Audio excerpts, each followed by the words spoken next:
Today, traveling with your photo gear safely, I'm going to show you how I travel both carry-on and check bags, and my favorite cool new piece of kit for checking my photo gear securely and carrying it easily on big trips.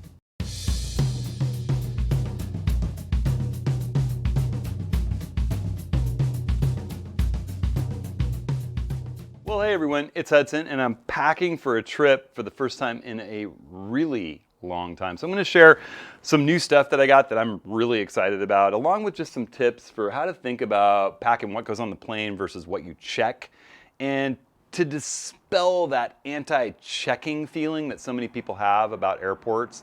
Now, I don't think I've taken a trip without checking anything since I got serious about photography. So we'll talk a little bit about that. I want to invite everybody to my free office hours. That's just a big virtual meeting where we get together on Zoom and YouTube Live, and it's archived on YouTube. It's free. It's going to be on May 11th is the next one, 10 a.m. Pacific. Sign up at hudsonhenry.com/office hours and submit a question as well as a spring photo, your favorite photo from this spring, and we'll go through those images and take your questions. So sign up for that. hudsonhenry.com/office hours. I'm going to be talking about some gear and packing and cases and rolling bags and stuff in this video. You can always go find everything I'm using updated all the time at hudsonhenry.com/ATS links, and I'll have links to everything I talk about today, as well as in the video's description. If you click on the video's description or show more, you'll find a linked table of contents with time codes that are linked to just click and watch and rewatch any part of this video that you're interested in. All right, so let me go through just a little history. For years, I carried everything on my back on the plane. I had a backpack, and I was younger. My back was great, and I carried all of my photo gear in the backpack and made sure it fit in the overhead. And I was lined up to be the first one on the plane. Just so there was no way I'd have to gate check my bag. Years have gone by. I've gotten a little older, a little bit wiser. My good friend David Archer, as well as Lynn Hackett, one of my workshop participants in Patagonia, each have one of these Pelican 1535 Air cases with the tech pack dividers inside. I've got these linked in my ATS links under packs and straps and accessories. Amazing. I can fit 2 bodies in here, all my lenses, including my 500 PF, batteries, chargers, and it's in this really nicely padded, waterproof Pelican case with the rolling wheels, but the handles folds down and it fits right in the airplane overhead. If you had to gate check it, there's lock points for TSA locks, and it's going to be safe and protected because of this kind of case.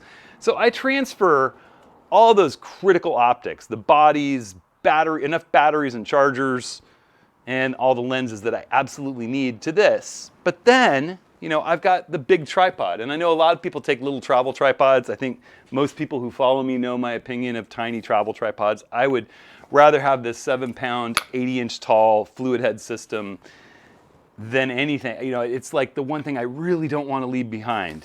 Often I have it as well as my little lightweight Acrotech panorama head system on my built-in leveling adapter Leo photo legs, my little sub 4-pound system. So I've got 11 pounds of tripod right there. Those I want with me. I definitely at least want this one. That's the smallest tripod I'm even willing to consider using. So I need a bag to check those things in. And in my opinion, people being so averse to checking bags is a piece of cake. You roll up to the counter, you hand off your bags, you're not dealing with them going through security, you're not having to have them checked. You grab them when you come off at the belt. It's really not that big a deal. I very rarely have to wait very long anymore for bags. I wish I could check everything and feel secure about it, but I do that carry-on with the 1535. So what I would advocate, for years I've advocated taking these LL Bean extra large rolling duffel bags, and they're still great. They have a pop-up handle, they have a little frame, they're just essentially a big duffel bag. And I can fit my tripod in here with a case and my camera bag. It's about 8,200 cubic inches. They're affordable, they hold up. This one I've had for years. It's been everywhere from Patagonia a couple times, Mexico multiple times, Greece, Italy, Spain. It's been all over the world. And they're about 140 bucks. It's a really nice, reasonable bag. It's, about 8-9 pounds. It doesn't stand up by itself. When you let go, it'll just roll over. You have to roll up to a wall if it's full and lean it against the wall which is a little bit of a pain going through luggage lines in airports. It's a great bag, and if you're on a budget and you don't travel that often, it's linked in my Gear Links directed LL Bean, and it's, you know, I can't say a bad word about this bag. It's lasted me for years, but recently I saw this bag and I had to have it. It's the Osprey Transporter 120. It weighs about the same. It's 8 pounds, weighs almost nothing. It's got a stand-up system at the bottom that's actually got kind of tall wheels and some clearance, so it goes well on cobbled streets. You let go of it, it stands straight up. It's weather resistant, unlike the LL Bean one. It costs about twice as much. This isn't a cheap bag. It's about 290 bucks. I'm putting a link to it on Amazon. You can find it on Osprey's site if Amazon's out of it. But it's 120 liters, so it's another third larger than the LL Bean bag, yet still fits the airline's check requirements. It's got a nice little business card case on the front so you can identify yourself. While you're traveling along, it's got a little zipper pocket for you just to be able to access stuff. And it's just cavernous. It is a big, protected duffel. So I'm going to show you how I pack that with my camera bag, with anything that didn't make it in the cut into the Pelican case, and my 2 tripods. And I'm just going to show you how cool this system is. So you pop these 2 little quick releases. It's got 2 big YKK, really nicely made zippers that come around, and they can TSA lock together. They're set up to lock. It's got 3 load tensioner straps inside. It's got these nice little pockets for sundries if you've got socks or belts or, you know, whatever it is you might want to put in these 2 big divider pockets. And then the whole rest of it is just this big, cavernous, open place. And so if I'm taking my camera bag, I've got my camera bag, I'll load everything in here, maybe star tracker, maybe a lens or 2 that are slightly less important, but I want them with me. I'll just drop it in here with all that stuff in it, protected, whoop, like that. Then I'll take my nodal rail off. I probably put that in the camera bag, but I could also put it in my big tripod's bag. This is the Leo Photo 284 with my fluid head and leveling adapter. It all fits in here. I would probably pull these rock claws off and put them in the little pocket in here along with a tool to put them back on. I'm not going to do it for this video, but I would do it if I were traveling just to protect the case. I'm just going to zip that guy up. This case comes with my suggested fluid head tripod leg setup, and it just slips right in here beside my bag. No problem. And then I would do essentially the same thing with my little legs. You just got to make sure that you're staying under that 50-pound weight limit. My little legs come with a case that the nodal rail slips right into. You know, and I would have to pull off these TFS spikes. I have them pre-loosened and I have a tool for them in that side pocket. I just put them in the side pocket. I like these spikes. I've done videos about this. They give me just a little bit more length with this particular slightly smaller tripod than I'm used to working with.